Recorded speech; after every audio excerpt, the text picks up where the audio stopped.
준비하는 저와 여러분이 되시기를 소원합니다. 주님은 우리에게 말씀하십니다.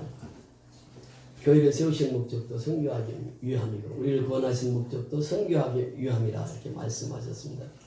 작년 한 해 동안 여러분 수고 많이 하셨습니다. 정말 선교연합교를 통해서 하나님 놀랍도록 쓰셨습니다. 가짜한 선교연합교를 하나님 세우게 하셨고 이제 그 헌당 예배를 작년에 드렸습니다. 그 세우신 장로님은 암으로 이렇게 투병 중에 있었는데 두 가지 암을 다 치료받게 되었습니다. 성전을 짓고 그 암 치료를 받았다는 소식을 듣고 물론 그분도 기뻤지만 우리도 기뻐했습니다. 그 두 번째 교회 도순교회가 헌당 예배를 드렸습니다. 그 두 교회를 하나님이 작년 한 해 동안 세우게 하셨습니다. 우리가 연말에 가서 부흥집회를 했을 때 그 어떤 때보다도 많은 성도들이 그 빈자리를 가득 채워서 예배드리는 모습을 보면서 하나님 우리 선교연합교를 귀히 쓰셨구나.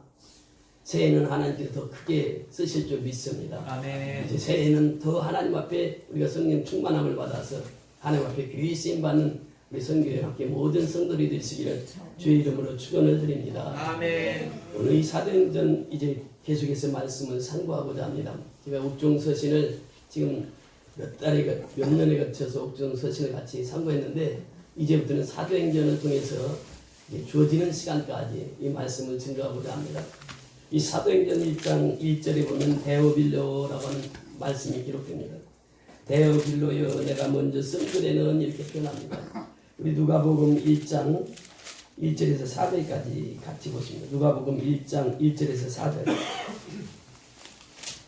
누가복음 1장 1절에서 4절.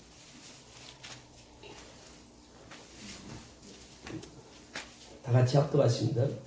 우리 중에 이루어진 사실에 대하여 처음부터 목격자와 말씀에 입건된 자들이 전하여준 그대로 내력을 저술하려고 붙여든 사람이 많은지라. 그 모든 일을 근원부터 자세히 미루어 살핀 나도 데오빌로 각하에게 차례대로서 보내는 것이 좋은 줄 알았노니 이는 각하가 알고 있는 바를 더 확실하게 하려 함이로다. 여기 3절에 보면 데오빌로가 또 등장합니다. 데오빌로를 뭐라고 호칭하고 있습니까? 각하라 이렇게 호칭을 하고 있습니다. 그래서 이 데오빌로라고 하는 이 단어는 각하, 그래서 이 당시의 신학자들은 여러 가지로 해석을 합니다. 로마의 고위 관직이었다. 또 어떤 사람들은 그 로마의 헬라 총독의 고관이었다. 이런 표현을 하고 또 어떤 분은 도미티안 황제 조카 클레멘스다 이렇게 지칭하기도 합니다. 여하튼 로마의 관료고 그 높은 분이었다. 그 당시에 황제급 되는 그런 높은 사람이었다. 또 어떤 성경 해석자들은 그렇게 얘기합니다. 누가가 종이었는데 이 데오빌로를 치료해 줘서 이제 그가 종으로부터 해방되었다고 하는 기사도 있습니다. 여하튼 중요한 것은 데오빌로라고 하는 말입니다. 그의 말의 뜻이 데오라고 하는 것은 데우스에서 나왔습니다. 데우스라고 하는 말은 하나님 이런 뜻이에요. 그리고 필로라고 하는 말은 사랑 이런 뜻입니다. 하나님의 사랑을 받는 자 이런 뜻이 데오빌로입니다. 그래서 우리가 이 신앙생활하면서 데오빌로처럼 하나님 앞에 사랑받는 자로 한 해를 지내는 저와 여러분이 될 수 있기를 소원합니다. 하나님 앞에 사랑을 받아야 돼요. 이 세상의 누구보다도 하나님 앞에 사랑을 받아야 돼요. 이게 성도의 삶입니다. 이 성도의 삶은 하나님 앞에 사랑받아요. 그래서 내가 데오빌로가 되어야 된다고 하는 것이죠. 하나님 앞에 사랑받는 자로 한 해를 출발할 수 있기를 소원합니다. 그러려면 어떻게 해야 되냐? 첫째는 하나님의 말씀이 들려야 됩니다. 주의 음성이 들려야 됩니다. 근데 주의 음성이 들리려면 그냥 들리는 것이 아니에요. 성령의 음성을 들어야 됩니다. 음성을 듣는다고 하는 것은 무엇입니까? 하나님의 음성을 듣는다고 하는 것은 무엇입니까? 하나님의 말씀이 내 마음속에 내 심령 속에 그 말씀이 떨어지면 그것이 깨달아지고 그것이 이해가 된다 그 말이에요. 이것이 바로 주의 음성을 듣는 자예요. 하늘의 음성이라고 해서 하늘에서 뚝 떨어지는 것이 아니라 성경을 통해서 그 주의 음성을 듣는 것이에요. 그래서 우리가 이 주의 음성을 듣는 자들은 항상 그 마음을 하나님 앞에 향합니다. 히브리서 10장 22절에 보면 우리가 마음의 뿌림을 받아 악한 양심으로부터 벗어나고 몸은 맑은 물로 씻음을 받았으니 참 마음과 온전한 믿음으로 하나님께 나아가자. 이 말씀을 묵상하던 여인이 있었습니다. 크루스비라고 하는 여인이에요. 눈이 보이지 않습니다. 생후 6개월 만에 의사가 잘못 집도해서 시력을 다 잃어버렸어요. 눈이 보이지 않습니다. 그런데 그가 예수를 만나고 나서 이 말씀을 접하게 됩니다. 이 말씀을 접하면서 그는 찬송 가사를 쓰신 그것이 바로 540장 그 찬송가 가사인데 그분이 이렇게 고백하고 있죠. 주의 음성을 내가 들으니 사랑한다는 말이세요. 여러분 보세요. 우리가 하나님의 말씀을 들으면 하나님이 나를 사랑한다고 하는 그 말씀입니다. 오늘 설교의 핵심도 그거예요. 하나님은 우리를 사랑하신다라고 하는 말씀을 듣는 것이 주의 음성을 듣는 것이에요. 이 크로스비가 깨달은 것이 그것입니다. 참마음과 온전한 믿음으로 하나님께 나간다고 하는 것이 뭐냐? 하나님의 음성을 들으면 하나님이 계속 사랑한다는 거예요. 나를 사랑한다는 거예요. 과거의 삶을 물어보지 않습니다. 지금 현재 내가 하나님 앞에 나오기만 하면 하나님께서 뭐라고요? 내가 너를 사랑한다. 내가 홍집사를 사랑한다. 내가 김춘남을 사랑한다. 그 말이에요. 이게. 그러니까 이 크루스비가 깨달은 것이 하나님의 음성이 들려지면 나를 사랑하는 것이구나. 하나님 나를 사랑하시는구나. 그러니까 하나님의 뜻대로 살아가는 것입니다. 주의 음성을 내가 들으니 사랑한다는 말일세. 믿는 마음으로 주께 가오니 나를 영접하소서. 그래서 우리는 매일처럼 주님을 영접해야 돼요. 매일처럼 주님을 모셔드려야 돼요. 계시록 3장 20절에 보면 볼지라 내가 문 밖에 서서 두드리노니 누구든지 내 음성을 듣고 문을 열면 내가 그에게로 들어가 그로 더불어 먹고 그는 나로 더불어 먹으리라 말씀하십니다. 그래서 말씀을 매일처럼 심령의 문을 열어서 하나님의 말씀을 받아서 먹어야 된다고. 그 예수님이 나와 함께 동행하고 나와 함께 살게 된다고 하는 것입니다. 그래서 이 크루스비는 그렇게 고백하고 있죠. 믿는 마음으로 주께 가오니 나를 영접하소서. 내가 매일, 중요한 것은 내가 매일입니다. 내가 매일, 내가 날마다 내가 매일 십자가 앞에 더 가까이 가오니 그래. 십자가가 무엇입니까? 나를 위해서 예수님이 죽으시고 나를 위해서 부활하신 그 십자가 앞에 가까이 가는 것. 이것이 주님을 사랑한다는 말입니다. 그래서 내가 매일 십자가 앞에 더 가까이 가오니 구세주의 흘린 보배 피로써 어떻게 한다고요? 나를 정케 하소서. 나를 깨끗게 하소서. 우리가 새해를 맞이했습니다. 새해 결심이 올 한 해도 이끌어갑니다.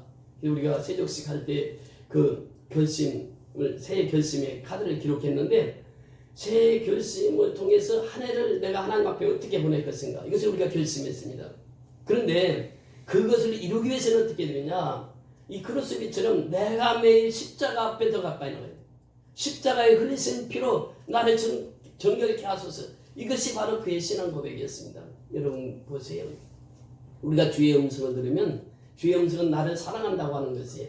근데 내가 주님을 사랑한다고 하는 고백의 표현은 뭐냐? 십자가에 흘린 보혈의 피로 나를 깨끗이 씻겨달라고 하는 것입니다.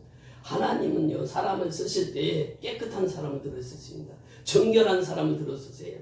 새해에 들어서 우리가 정말 빈들의 마른 풀 같은 우리 심령 속에 성령의 담비로 우리를 가득 채워서 새해는 무엇보다도 예수의 피로 깨끗이 씻음을 받고 정결한 사람이 되어서 하나님 앞에 귀하게 쓰임받는 저와 여러분이 될 수 있기를 주의 이름으로 축원을 드립니다. 그 데오빌로라고 하는 말, 데오스 필로. 그래서 하나님의 사랑을 받는 자. 우리 선교연합교회가 모두가 하나님의 사랑을 받는 자로 올 한 해도 살아갈 때 하나님께서 큰 은혜의 축복을 올 한 해도 주실 줄 믿습니다. 이미 우리가 지난번에 갔다 오면서 그 양곤 선교연합께서 교회 하나를 개척을 했습니다. 개척한 지 2개월밖에 안 되는데 가서 보니까 그 자리가 차고 넘치는 거예요. 밖에까지 예배를 드렸습니다. 근데 거기서 가칭 교회 이름을 정하고 왔습니다. 나눔과 기쁨 선교연합교회라고. 그래서 아마 올해는 그 나눔과 기쁨 선교연합교회가 다시 세워지게 될 줄 믿습니다. 지금 나눔과 기쁨에서 지난주에 광고를 해서 우리 한 교회에서 하는 것보다는 나눔과 기쁨에서 이렇게 우리 17반에서 교회를 세웁시다 하고 광고를 해서 지금 이제 모집 중에 있습니다. 그래서 올 한 해도 교회를 하나님이 또 세워주는 축복이 우리 선교연합교회 등에서 이루어질 줄 믿습니다. 하나님이 원하시는 것은 교회 세우는 것이에요. 지금 보세요. 이 누가복음을 통해서 우리에게 말씀하시는 것은 이제 예수님께서 행하신 일들을 쭉 말씀하십니다. 그리고 마지막 예수님이 우리에게 부탁하신 말씀을 하시면서 이제 예수님께서 마지막 부탁하시고 이제 예수님은 승천하시면서 이 땅에 교회를 세우셨어요. 오순절날 교회를 세우셨습니다. 사도행전의 핵심이 뭐냐? 예수님이 승천하신 후에 성령의 충만함을 받은 사람들이 교회를 세운 것이에요. 교회를 세워서 오순절날 교회가 세워지니까 그 예루살렘 교회를 통해서 복음이 전파되는 게 확산되는 거예요. 그래서 이 세계 선교를 열어갑니다. 그래서 이제 안디옥 교회 같은 경우는 처음 세울 때부터 선교하는 교회를 세움을 받았어요. 그래서 10년사에서 제가 그 말씀을 인도했는데 안디옥 교회처럼 우리 선교연합교회가 안디옥 교회처럼 선교하는 교회로 복을 받는 한 해가 될 수 있기를 소원합니다. 그래서 교회를 세우기를 하나님이 가장 기뻐하시고 교회를 세웠으면 교회는 어떻게 해야 되느냐? 교회를 낳아야 돼요. 그래야 건강한 교회가 됩니다. 교회는 교회를 낳는 교회가 건강한 교회. 우리 선교연합교 통해서 계속 미얀마 땅에 교회가 세워지는 것을 보세요. 하나님이 가장 기뻐하시는 일이에요. 그래서 올 한 해도 정말 하나님이 기뻐하시는 그 교회 세우는 일에 하나님께서 또 협력자들을 붙여주셔서 아름다운 교회가 세워질 줄 믿습니다. 교회가 세워지면 교회는 선교하는 교회로 되어야 된다고 하는 것입니다. 이것이 바로 사도행전의 핵심입니다. 사도행전의 핵심은 교회 세우고 선교하고 이것이 바로 사도행전이에요. 그래서 교회를 세우려고 하면 성령의 충만함을 받아야 되니까 성령행전이라고도 표현합니다. 이 사도행전을 또 다른 말로 성령행전이라 표현해요. 성령의 역사 없이는 교회가 세워질 수 없다고 하는 것이죠. 그래서 올 한 해는 무엇보다도 성령의 충만함을 받아서 이제 교회를 세우는 일에 또 선교한 일에 앞장서라는 저와 여러분이 될 수 있기를 주의 이름으로 축원을 드립니다. 네. 여기 데오빌레어하고 그 다음에 나온 글자가 무엇입니까? 내가 먼저 선거되는 내가 누구입니까? 내가 누구예요? 누가입니다. 누가. 내가 먼저 선거를 했어요. 그것이 바로 아까 조금 전에 봤던 누가복음 1장 1절부터 4절까지 쭉 말씀입니다. 내가 먼저 선거에는 무릇 예수께서 행하시며 가르치기를 시작하신 것부터 이렇게 표현합니다. 자, 예수님이 하신 일은 뭐냐? 먼저 행했다고 하는 것입니다. 참 중요한 것이 사람은 말로만 하는 것이 아니에요. 어떻게 해야 된다고 그랬죠? 행함과 진실함으로 하는 것이에요. 예수님은요 그냥 가르치기만 하시지 않았어요. 산상수훈만 말씀하시지 않았단 말이죠. 산상수훈하고 내려오셔서 제일 먼저 하신 일이 무엇입니까? 귀신 들린 자 쫓아주고 병 고친 자 고쳐주시고 이 일을 하셨단 말이죠. 예수님은 이 땅에 오셔서 행하심의 본을 보여주신 분입니다. 그 먼저 행하셨다고 하는 것이에요. 예수님이 십자가에 달리시기 전에 세족식을 하십니다. 그 당시로는 상상할 수 없는 일이에요. 예수님이 제자들 한 사람 한 사람 발을 씻겨주는 거예요. 제자가 스승의 발을 씻겨주는 것은 그 당시 풍습이었습니다. 그러나 예수님은 스승이신 예수님이 제자의 발을 씻겼다. 아주 놀랄 만한 사건이었죠. 근데 예수님은 그래서 몸소 실천해 보이십니다. 여러분 이 세족식이 언제 이루어집니까? 예수님이 십자가에 죽으시기 바로 전날에 이루어진 사건이에요. 예수님이 사랑하는 제자들에게 하고 싶은 말이 얼마나 많았겠어요. 그런데 예수님은 먼저 세족식 먼저 합니다. 설교 이전에 세족식을 먼저 해요. 그러면서 너희도 이와 같이 행하라. 내가 스승이 되어서 제자의 발을 씻기는 것 같이 너희도 이와 같이 행하라. 예수님은 행함을 먼저 보여주셨단 말이죠. 그리고 실천하셨어요. 그리고 가르쳤습니다. 이것이 예수님의 방법이에요. 예수님이 겟세마네 동산에 올라가서 땀방울이 핏방울이 되도록 간절히 기도하십니다. 예수님이 기도의 본을 가르쳐 주셨어요. 그러니까 예수님이 십자가에 달리시기 직전에 우리에게 교훈해 주신 것이 뭐냐? 세족식을 통해서 행하시는 예수. 또 겟세마네 동산의 기도를 통해서 기도는 이렇게 하는 것이다.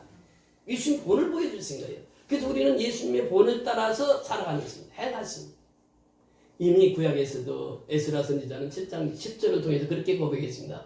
내가 율례를 행하고 난 후에 가르치기로 결심하였더라 이렇게 표현합니다. 에스라는 학자요, 에스라는 제사장이었습니다. 그런데 자기가 먼저 행하지 않고 가르치지 않았다라고 하는 것이에요. 중요한 것은 그렇습니다. 선교 말로 하는 것이 아닙니다. 사랑 말로 하는 것이 아니에요. 우리 현장이 있고 현장에서 선교 활동을 하는 이 활동을 통해서 하나님께서 그들을 통해서 역사를 이루어 가시는 거죠. 행함이 있고 그리고 예수님은 가르치셨더라 이렇게 표현합니다. 이것이 지금 사도행전 누가복음을 통해서 우리에게 주시는 교훈입니다. 그래서 우리는 예수님처럼 먼저 행함의 본이 되어야 되겠죠. 새해는 무엇보다도 말로만 하는 게 아니라 행함으로 보여주자고요. 행함으로 하나님 사랑함을 행함으로 보여주자는 거예요. 이것이 바로 예수님이 가르치신 일입니다. 에스라 선지자를 통해서 말씀하신 것과 같이 먼저 자기가 행해보고 그리고 가르치기에 힘썼더라. 이 말씀을 꼭 우리가 기억하시고 우리가 행함으로 하나님 앞에 영광 돌리며 또 새해에는 복음을 열심히 전하는 저와 여러분이 될 수 있기를 소원합니다.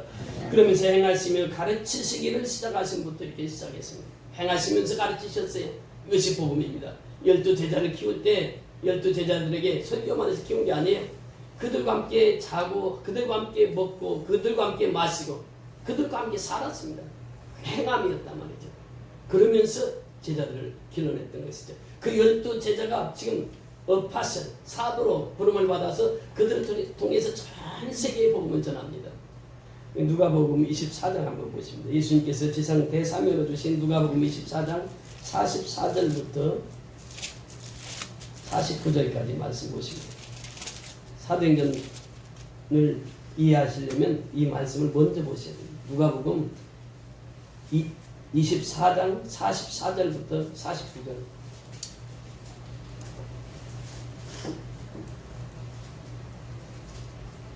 시작. 또 이르시되 내가 너희와 함께 있을 때에 너희에게 말한 바 곧 모세의 율법과 선지자의 글과 시편의 나를 가리켜 기록된 모든 것이 이루어져야 하리라 한 말을 이것이라 하시고 이에 그들의 마음을 열어 성경을 깨닫게 하시고 또 이르시되 이같이 그리스도가 고난을 받고 제3일에 죽은 자가 가운데서 살아날 것과 또 그의 이름으로 죄사함을 받게 하는 회개가 예루살렘에서 시작하여 모든 족속에게 전파될 것이 기록되었으니 너희는 이 모든 일의 증인이라. 볼지어다 내가 내 아버지께서 약속하신 것을 너희에게 보내리니 너희는 이로부터 능력이 비올 때까지 이 성에 머물라 하시니라. 아멘. 이 말씀 후에 바로 사도행전이 기록됩니다. 이 말씀을 이해하지 못하고 사도행전을 이해할 수가 없습니다. 여기서 보세요. 자, 예수님께서 말씀하십니다. 44중 또 이르시되 내가 너희와 함께 있을 때에 너희에게 말한 바 곧 모세의 모든 율법. 모세의 율법이 무엇입니까? 시작. 장, 줄, 례, 민, 신. 이 모세의 오경이. 성경학자들은 자유신학자들은 모세 육경이라고 해서 여호수아까지 포함을 합니다만 정통적인 신학자들은 모세 오경을 말하고 있어요. 그 창세기, 출애굽기, 레위기, 민수기, 신명기 다 누구를 가리키고 있다고요? 누구를 가리키고 있다고요? 예수를 가리키고 있어요. 예수를. 홍 집사님 교회는 잘 빠져도 알기는 제대로 잘 알아요. 예수를 가리키고 있는 거예요. 예수를. 창세기, 출애굽기, 레위기, 민수기, 신명기가 누구를 가리키고 있다고요? 예수를 가리키고. 지금 이게 누가복음을 통해서 말씀하시네요. 저기 좀 더 보세요. 그 다음에 또 뭐라고 말씀하십니까? 율법과 선지자의 글 이렇게 표현합니다. 모세의 율법과 선지자의 글 또 시편에 누구를 가리켜?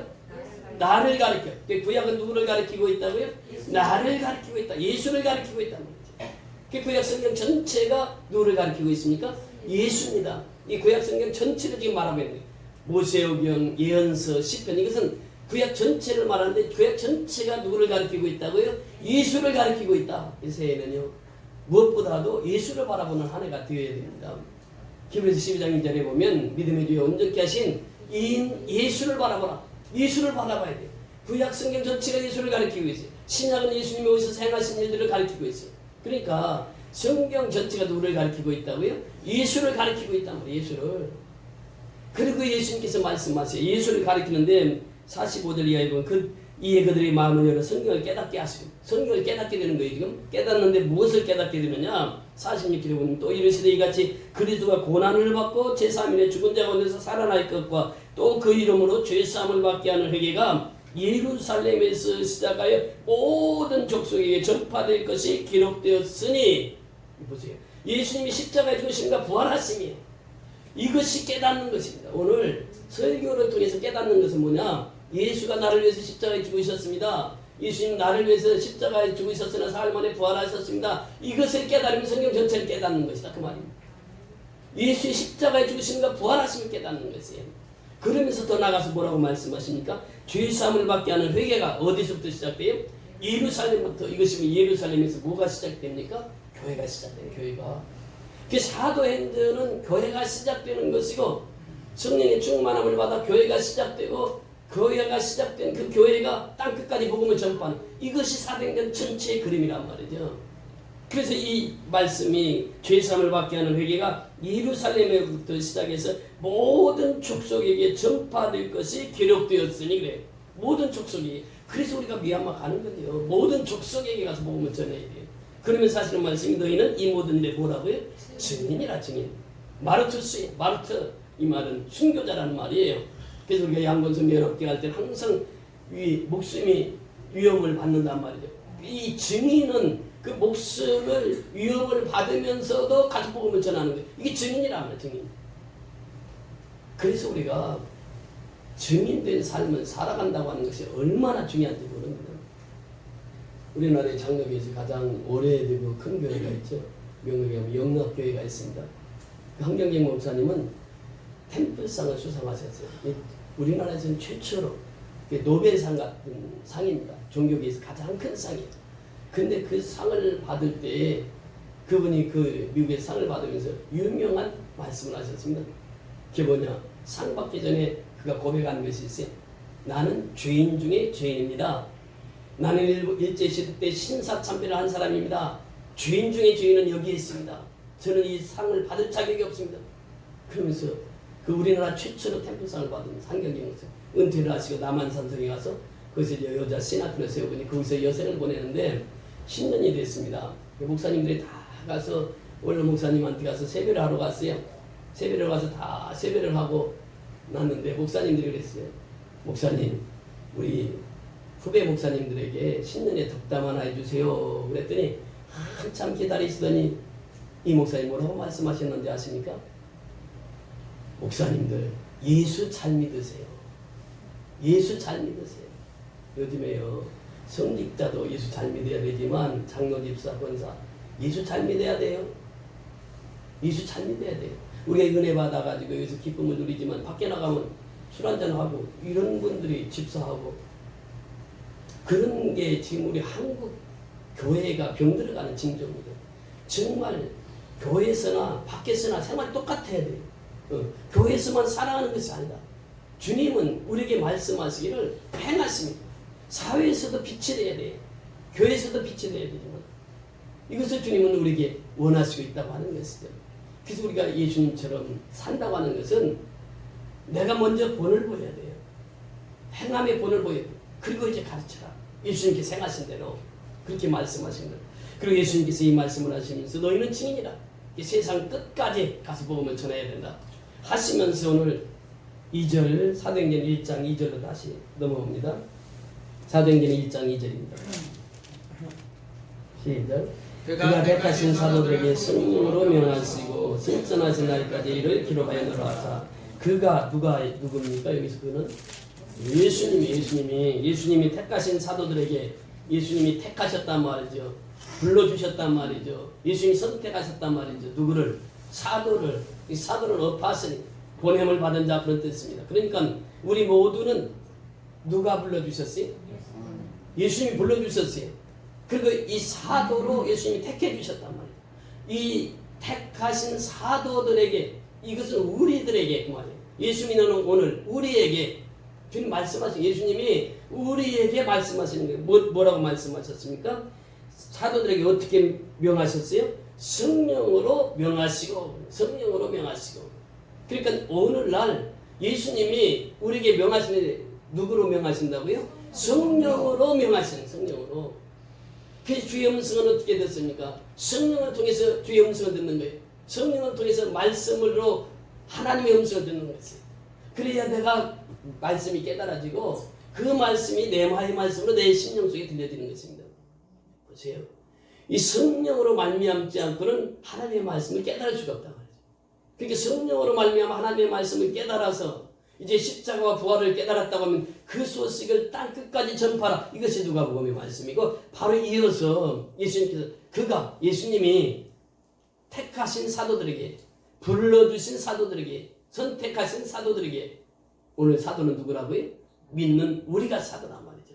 그러니까 하나님이 선택하시고 하나님이 우리를 불러주셨어요. 불러주셔서 하나님이 성령으로 명하시는 거예요. 그래서 올 한 해도 중요한 것은 하나님의 음성을 드려야 된다. 예. 사도들에게 성령으로 명하신 그 음성을 드려야 되는 그 명령이 무엇입니까? 땅 끝까지 가서 복음을 전파하라고는 이 소식이잖아요. 이 기쁨의 소식이에요. 사람은요 은혜를 받아야 하나님 앞에 기쁨의 삶을 삽니다. 제가 장기 금식할 때 그랬어요. 그 38일째 피가 나고 그래서 모든 성도들에게 기도를 부탁해서 이제 그 금식을 무사히 마칠 수가 있었는데요. 그때 제가 가장 은혜를 받은 게 뭐냐면 나 같은 죄인 살리신 주 은혜 놀라워. 그러니까 하나님 앞에 깊은 은혜를 깨닫고 나니까 내가 죄인 중에 죄인이다. 그 스스로 깨닫게 돼요. 나 같은 죄인 살리신 주 은혜 놀라워. 그 찬송을 얼마나 불렀는지 모릅니다. 수없이 그 찬송을 불렀어요. 나 같은 죄인 살리신 주 은혜 놀라워. 그 다음에 또 한 찬송이 있는데 내 영혼이 은총 입어 중한 죄 짐 벗고 보니 438장 슬픔 많은 이 세상도 천국으로 와도다. 제가 그 은혜를 체험하고 나니까 세상이 그렇게 밝아지는 거예요. 세상이 그렇게 사랑스러워. 사람이 그렇게 사랑스러워. 나무가 사랑스럽고 모든 게 사랑스러워. 여러분 이 신앙이라고 하는 것은 뭐냐? 하나님, 내가 예수 그리스도를 십자가의 죽으심과 부활을 체험한 사람들은 그것을 깨닫습니다. 이 하나님의 세계가 얼마나 오묘한가? 하나님이 얼마나 귀하신 분인가? 하나님이 얼마나 사랑스러운 분이신가? 그걸 깨닫게 되니까 일생 동안 그 감격 속에서 살아가는 거예요. 그 복음을 전하는 것입니다. 그 내 영혼이 은총 입어 중한 죄 짐 벗고 보니 슬픔 많은 이 세상도 천국으로 가도다. 주의 얼굴 뵙기 전에 멀리 뵈던 하늘나라. 그러니까 내가 예수를 경험하기 전까지는요, 체험하기 전까지는 하늘나라가 내 머릿속에만 있었어요. 상상했지. 아, 그 나라 가면 좋은 거지. 예수 믿고 죽으면 천국 간대. 거기까지 알았어. 그런데 이것이 은혜를 체험하고 나니까 그것이 내 삶 속에서 이루어져가는, 연결해져가는 거예요. 그러니까 그 은혜를 체험하고 나니까 모든 것이 사람으로 다 보여지는 거예요. 주의 얼굴 뵙기 전에 멀리 뵈던 하늘나라였는데 내 마음속에 이루어지니, 하늘나라가 내 마음속에 이루어지니 날로 가깝도다. 천국이 날로 가깝도다. 그러니까 이 땅에 사는 목적이 무엇입니까?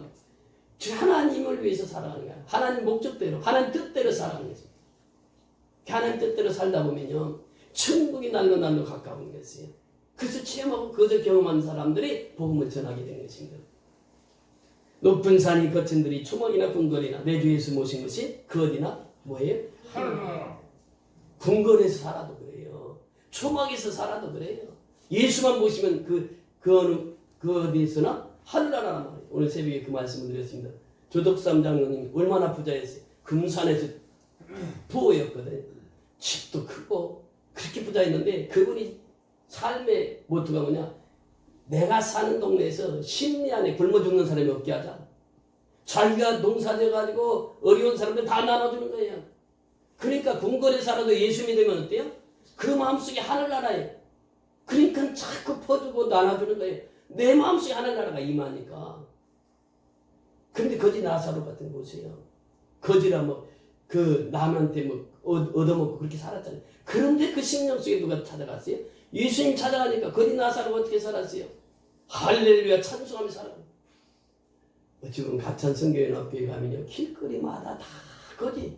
이제 거지 나사로가 따로 있는 게 아니라 가찬 성교연합교회 가면 거의 다 거지 나사로. 그런데 그들 속에 하나님을 모시니까 그 얼굴에 해같이 빛나는 거예요. 그 가찬 성교연합교회 그 동영상 보세요. 얼마나 찬송할 때 기뻐 찬송하는지 몰라요. 그러니까 우리가 예수를 만나고 예수를 경험하고 예수를 체험하게 되면 내가 궁궐에 살든 초막에 살든 상관없어요. 그 어디나 뭐예요? 하늘나라 외치는 거예요. 그래서 할렐루야 찬송하며 나가는 거예요. 할렐루야 찬양하세요. 내 모든 죄 사함받고 죄 사함받은 것을 내가 날마다 깨닫게 되는 것이죠. 주 예수와 동행하니 그 어디나 하늘나라예요. 오늘 한 해도 여러분 그렇습니다. 우리가 예수님과 함께 동행하는 한 해가 되어야 돼요. 성령님과 함께 동행하는 한 해가 되어야 돼요. 성령이 하시는 말씀을 듣고 내가 그 말씀대로 순종해서 주님과 동행하는 삶을 살아갈 때 우리는 승리하는 한 해를 맞이할 수 있게 될 줄 믿습니다. 그래서 오늘 우리에게 말씀하시는 거예요. 예수님은 이 성령의 충만함을 통해서 교회를 세우고 교회를 통해서 선교를 해요. 이것이 바로 하나님의 뜻이라고 하는 것입니다. 새해는 무엇보다도 내가 하나님의 뜻을 깨닫는 것이 중요해요. 사도행전 1장 6절부터 8절에 보면 하나님을 만나게 되면 이 땅이 하나님의 나라가 되는 것입니다. 그러니까 세상은 뭐 헬조선이라고 얘기하잖아요. 정말 헬조선이 아닙니다. 하나님을 만난 사람은 대한민국처럼 위대한 나라, 그레이트 코리아, 그레이트 코리아. 헬조선이 아니라 그레이트 코리아가 되는 거예요. 예수를 못 만나는 헬조선이라는 얘기가 나오죠. 예수 만나면 그레이트 코리아가 되는 거예요. 위대한 대한민국이 되는 거예요. 자, 이 땅에 하나님 나라가 이루어집니다. 그 다음에 예수를 만나게 되면 현재의 만족보다 미래의 만족이 더 큽니다. 그래서 현재보다는 미래를 향해서 나아가는 거예요. 내일을 향해서 달려갑니다. 그래서 예수를 만나야 됩니다. 나의 일에서 이제 하나님의 일로 바뀝니다. 그러니까 예수를 경험하기 전에는 내 일이 우선이었어요. 내가 먹고 사는 것이 우선이었고 내 직업이 우선이었는데 예수를 만나면 누구의 일이 우선이 되는 거예요? 주의 일이 우선이 되는 거예요. 너희는 먼저 그의 나라와 그의 의를 구하라. 그래야면 이 모든 것을 너에게 더하시리라. 이것이 바로 예수 만난 자의 삶이란 말이죠. 이 땅이 하나님 나라로 또 현재에서 영원의 세계로 나의 일이 하나님의 일로 내 기쁨이 하나님께 영광을 드리는 거예요. 그래서 올 한 해 그 예수를 깊이 만나서 내 마음속에 샘솟는 기쁨이 임하기를 소원합니다. 여러분의 마음속에 그 샘솟는 기쁨이 이루어지기를 소망합니다. 그래야 소망이 있습니다. 우리는 천국을 사모하며 살아가는 거예요. 매일처럼 천국을 사모하면서 한 발짝 올 한 해도 힘있게 들여서 정말 2019년 하나님이 놀랍도록 성교연합주를 사용해 주셨는데 2020년 새해는 더 크게 더 놀랍게 하나님 사용해 주실 줄 믿습니다. 여러분 한 심령이 예수 만나서 이 변화된 삶을 살아갈 때 하나님께서는 여러분을 통해서 위대한 역사를 올 한 해도 꼭 이루어 주실 줄 믿습니다. 네, 우리 다 같이 일어나셔서 초청성 192